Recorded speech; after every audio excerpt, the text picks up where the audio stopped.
General Mills presents June and Stu Erwin in Trouble with Father.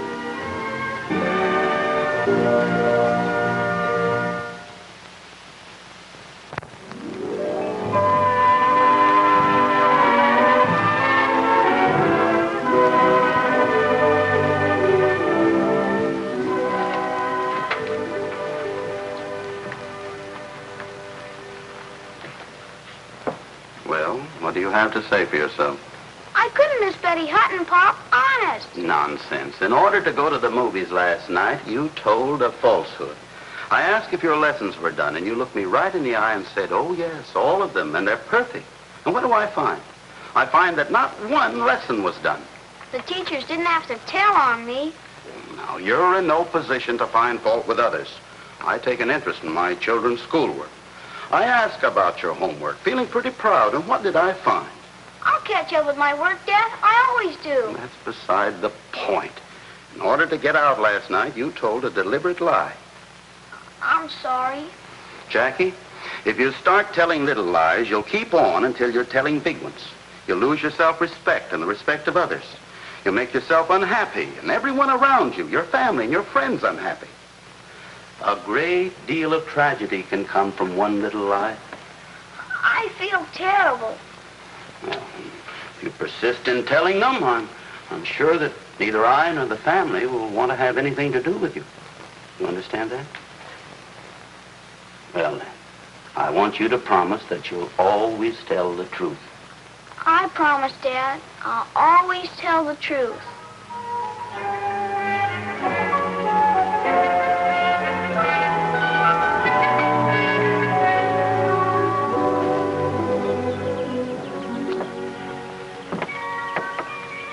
Why, you look like you've lost your best friend.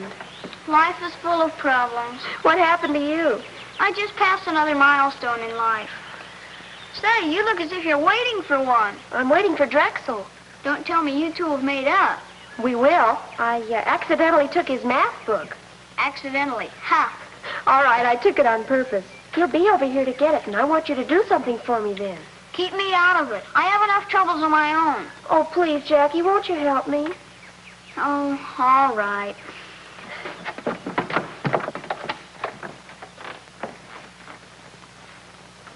Go ahead, what's the plot? I don't want to make this too easy for Drexel. Why do women always want men to suffer? Because they deserve it. Now, look, when Drexel gets here, you tell him I'm too busy to see anybody. What'll make you so busy? I'll be cogitating about it. You got me mixed up. I don't know what'll happen to Drexel. Well, look, you just tell him I'm busy, and I'll do the rest. Boy, I'd hate to be a man. Here he comes now.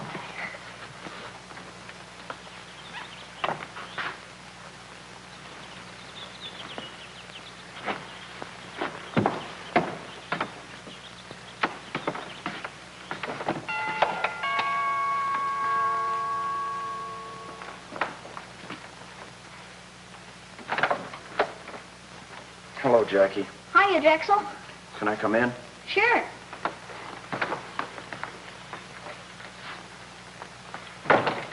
I'd like to see Joyce.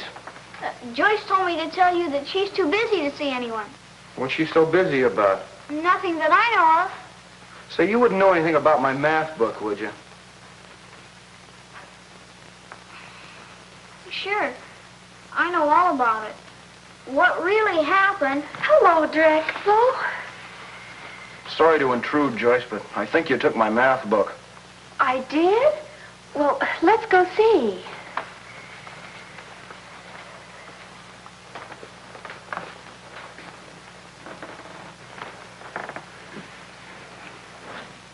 Oh, here it is. I must have taken it by mistake. I'm awfully sorry. I'm sorry I caused you so much bother, Joyce. Oh, that's all right, Drexel. It's all my fault. Say, I was just about to have some hot chocolate. Would you like some, too? Sure, I'd love it. Well, make yourself at home.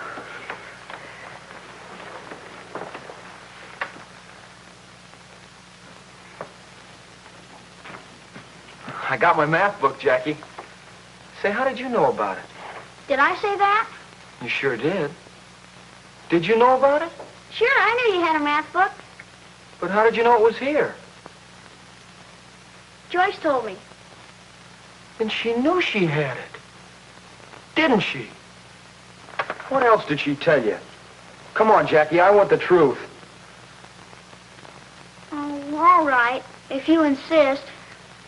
She took it on purpose so you have to come here and get it. And after that? You don't have to ask me. You know what happened. Drexel, where are you going? The chocolate's all ready. I got my math book, thanks. And if you have any more accidents, don't accidentally have them for me. Drexel. Drexel! Drexel! Oh, Jackie! You... Joyce, do you have to make so much noise? Well, Jackie had to go and ruin everything. Where's Drexel? She said something to him. Did you want me to lie? Well, what has that to do with it? Goodness knows I have enough to worry about with this wire from your Uncle George. What does Uncle George want? He's coming to visit us. Have to spend a few days on business in your jerk town. If you can't put me up, say so. We'll get in and out as quickly as possible. Regards, Uncle George. He sure sounds in a hurry. I don't know how your father's going to take this. But, Mother, what'll we do about Drexel? Oh, Drexel. Jackie, will you tell me what this is all about? What did you say to Drexel? Well, we were talking, and he asked me a question, and I answered it. What did he ask you? And what did you say? Well, he asked me about an accident that happened to his math book, and I told him it wasn't an accident. Oh, no, I've probably lost him forever. Well, this is all getting beyond me. We have to settle it later. Mrs. Cappy's coming for a visit. That looks like a new dress. It's quite loud. Well, you know Mrs. Cappy. And with all the money she has to spend on clothes. I'll go. Hello, Jackie, darling. Is your mother in? Yes, Mrs. Cappy, she's in. June, darling, you know they're having a sale at Murray's. Oh, is that where you bought your new dress, Ida? Yes. I picked this up for only $49.50. Do you like it? Oh, it's lovely. It's a perfect fit. Do you like it, Joyce? Oh, yes, it's very nice. How about you, Jackie? Oh, come on, you should begin having an opinion about clothes. I think it's kind of loud, Mrs. Cappy. Where did you get that idea?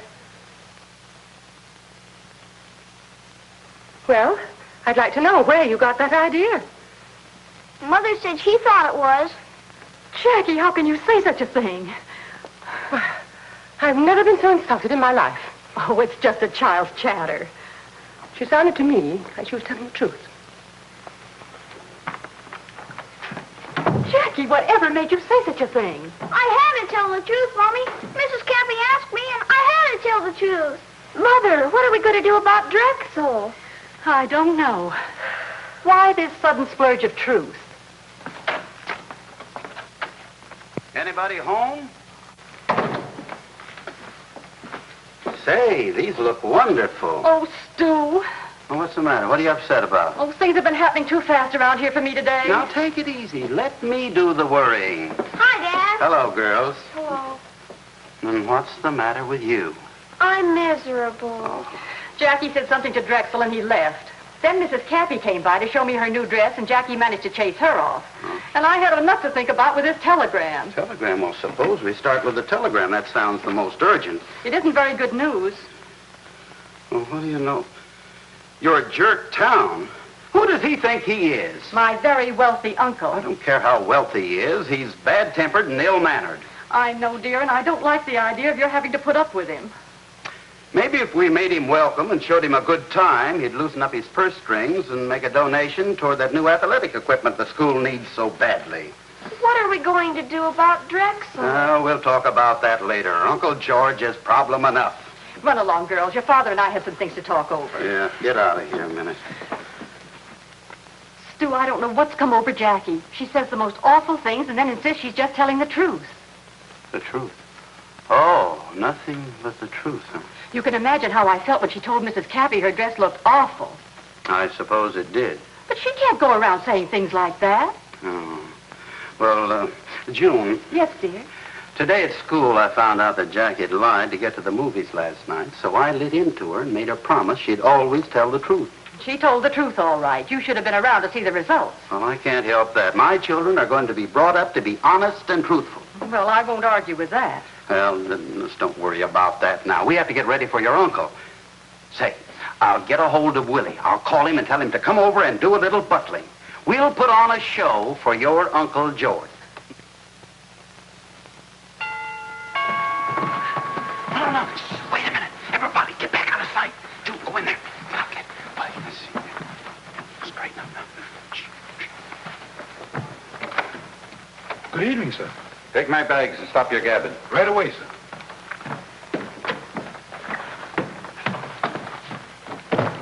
You take that one to my room. This one's full of business junk. Put it right there so I won't forget it. You want this one to go upstairs, and this one right over here. Stop your mumbling. Yes. Uncle George. Well, say, where do they get those rattle-trap taxis in this town? Well, I always thought we had pretty good service. Yeah, almost shook my gizzards out. And since when can you afford a servant? Oh, you mean William? Well, I always like to see that my family's comfortable and happy. Yeah, you always were a spendthrift. Oh, come in, Uncle George. It's good to have you with us, Uncle George. Hello, June. Put on some weight, haven't you? Well, if I have, my scales lying to me. Well, Stu has. He isn't working hard enough. Not working hard enough. I'll have you know. Stu, dear. Hello, Uncle George. Well, hello. Well, you're much easier to look at than your father. How old are you? 16, almost 17. And you? I'm 9. Oh? Well, I think you're nice children. And you don't have to sing or recite to prove it. How old are you, Uncle George? Oh, you're the cute one. Which one are you? I'm Jackie, and I'm just trying to be polite. Oh. Well, let me tell you this. After 40, nobody should tell their age. Well, can't we sit down? Sit down? Oh, yes. Here. You sit here, Uncle George. This chair is the most comfortable. Yeah, if you're used to babying yourself, I'm not. Well, aren't you going to offer me a drink? You know, with my dyspepsia, I need a little glass of bitters before dinner. You ought to know that. Bitters? Oh, yes. I think we have some. I'll get them for you in just a moment.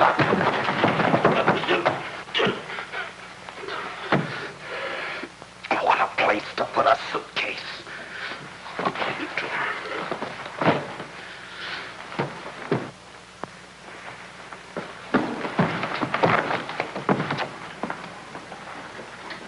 Thing must be got feet walking from here to there.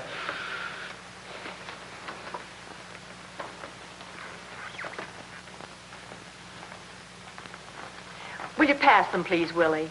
Yes. Jackie? Well, hold it steady and I'll get the one I want.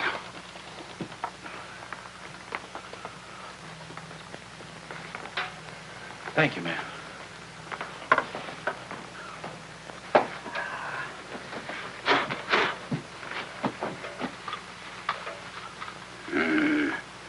Bitters. If you'll excuse me, I'll see how dinner's coming along.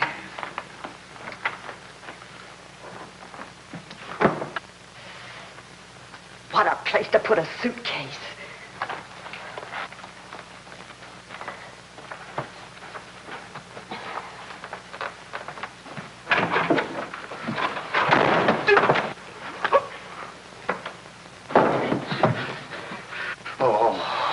Mr. Erwin, did you lose something? You saved the day, Willie. Get that thing out of here. But the man said to leave it. Well, put it out of the way. Yes. This thing crawled from there to here. Oh. Maybe it's Drexel. Here you are, Uncle George. You'll find these the best bitters ever caught. Well, won't do us any good with the cork in. You take the cork out and I'll get a glass.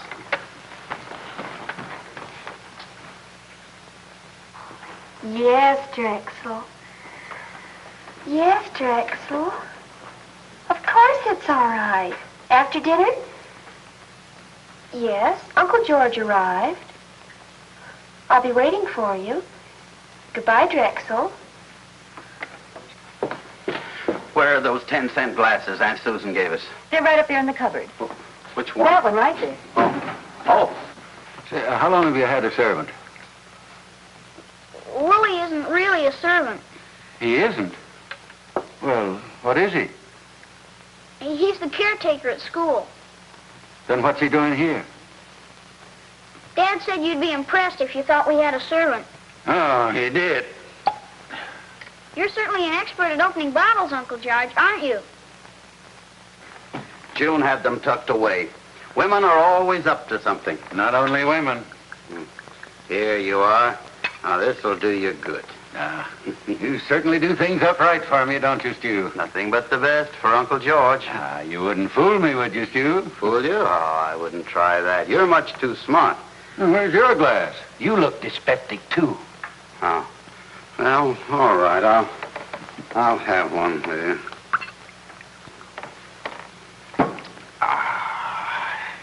Ooh. You know, these glasses came from Czechoslovakia. Oh, nice. They were a wedding present. Nice.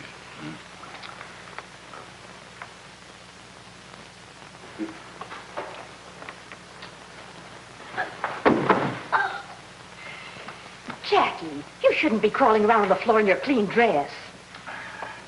Dinner's almost ready. Oh, thanks, June. Oh, would you like to wash up before dinner, Uncle George? Yes, I think I would. Well, you know where the...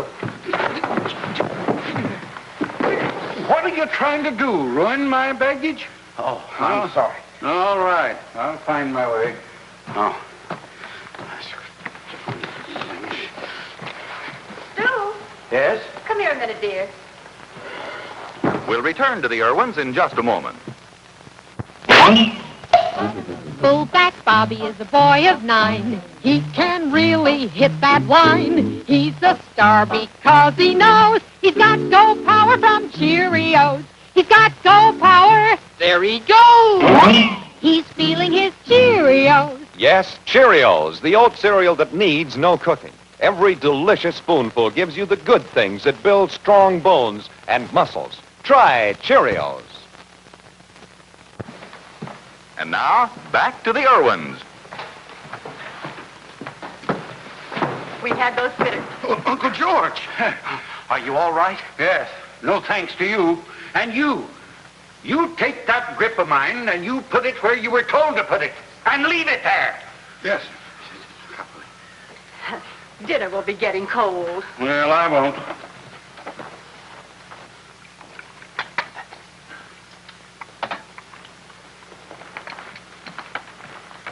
Uncle George, I'd like you to meet my friend Drexel. Oh, you're the fellow she was mooning about earlier this evening. It's exciting to meet an important oil man like you. Who told you I was an oil man? I understand you're in town to sign a contract for supplies. I'm doing nothing of the kind. The boy's just talking. You know how boys are. No. You stay out of this, Stu. Young man, I didn't catch your name. Drexel Potter. Potter. Any relation to Sam Potter? Now, let's don't go into family trees. Let's talk about you, Uncle George. Don't butt in, Stu. What about it? Sam Potter's my father. Oh, well, he's the one I'm not making a contract with, and I think I know why you're here. Another of your tricks. There's been no tricks. I don't know what the boy's talking about. Oh, yes, you do. I told Sam Potter I wouldn't do business with him, so he gets you to invite the boy over here to soap me, change my mind. You can't fool me. You have no right to accuse Stu. Young man, did your father suggest that you come over here so you could talk to me? Gosh, that wasn't the only reason. Did he? Yes, but I wanted to... Drexel! Don't you ever try to speak to me again. After all the things you said to me. Drexel, you tell your father. Stu, don't say any more, please. Gosh, everything I do turns out wrong. Well, good night, all. Good night, Drexel. And another thing. You pretending to have a servant. That's another put-up job. What do you expect to gain by fooling me? Come on, tell me. Well, doesn't anyone want to explain? Oh, what's the use? Would you like to explain? If you want me to. Well, of course I do. You're such a sour old fuddy-duddy that we thought if we were nice to you, you might get human and remember us when you passed around your money. Jackie, the idea. Don't you say another word. Don't you browbeat the child. She's the only one I can trust. At least she'll tell me the truth. Jackie, show me to my room. Right this way, Uncle George. Thank you.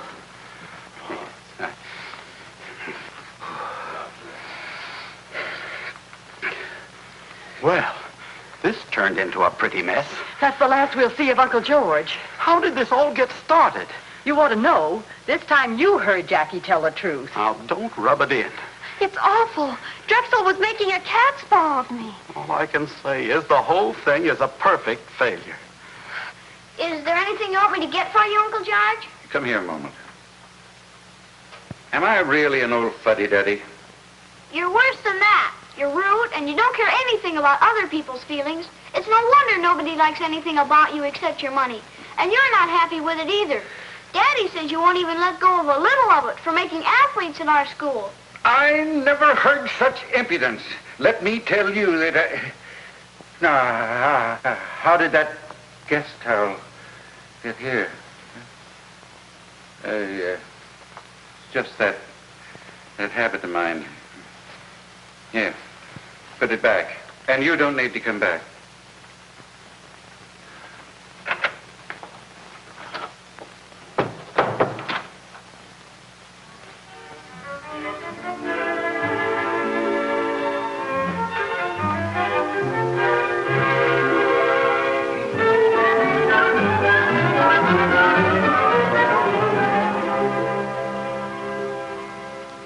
I wonder what's keeping your father. He's never late for school, Mom. Well, you better run up and tell him to hurry or he will be. And tell Uncle George that breakfast is ready. Okay.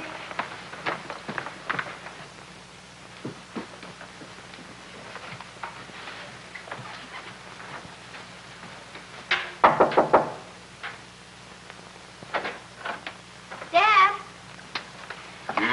Mother says to hurry. You'll be late for school. I'll tell her I'll be right down. And tell your mother to stop using my razor to sharpen pencils. I sure will, Dad.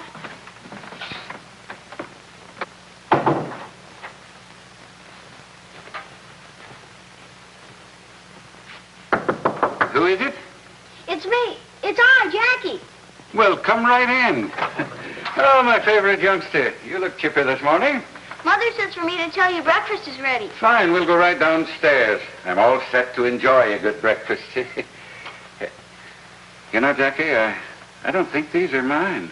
They look like Dad's. Oh, that habit of mine. Well, we'll just forget all about it, won't we? Maybe nobody will ask me. Yeah. Now we'll go right downstairs, huh? Come along. Now Jackie's late. I wonder what's keeping them. What difference does anything make anymore? Now, Joyce, you're going to have to stop acting like that. Good morning, Joyce, dear. Good morning, June. My, it's a fine day. And you're beautiful this morning. Why, thank you, Uncle George. You're now looking at a changed man. This little angel opened my eyes. She told me a few things, and when I got a good look at myself, I knew she was telling the truth. Why, that's wonderful. Wait till Stu hears this. That razor acts like a dull lawnmower. Good morning, Stu. Morning. My face feels just like every whisker I scraped off was mad at me. And where's my shaving lotion? You mean the little blue bottle with the cologne that smells so nice? Yes, that's it. That's my lotion. I think I can tell you, Dad. Jackie, I just wanted to tell you that I think the truth is a fine, fine thing. Never tell a lie. I never do. Of course, I'm a practical man, too, and sometimes I have skirted around the edge, sort of. You know what I mean? I think I know, Uncle George. Why, of course you do. You can't always tell all the truth, because sometimes you might embarrass somebody. But that doesn't mean that you should deliberately ever tell a lie. Will you explain that to me, Dad? Why, yes, of course, sure. You were going to tell me about that lotion. June, you've brought up a fine, honest family, and that deserves a reward.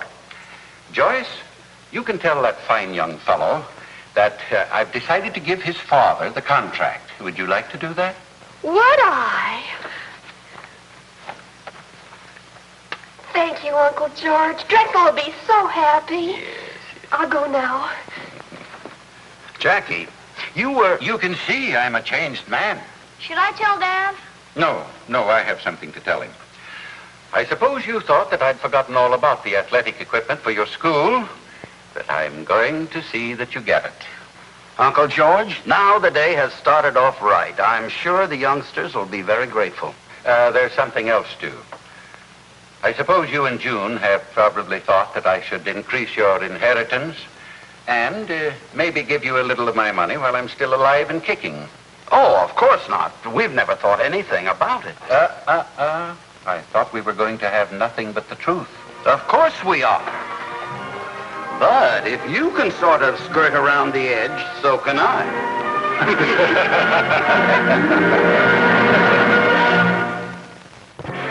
Be with us again next week when Gold Medal, America's #1 all-purpose flour, and Wheaties Breakfast of Champions present Trouble with Father.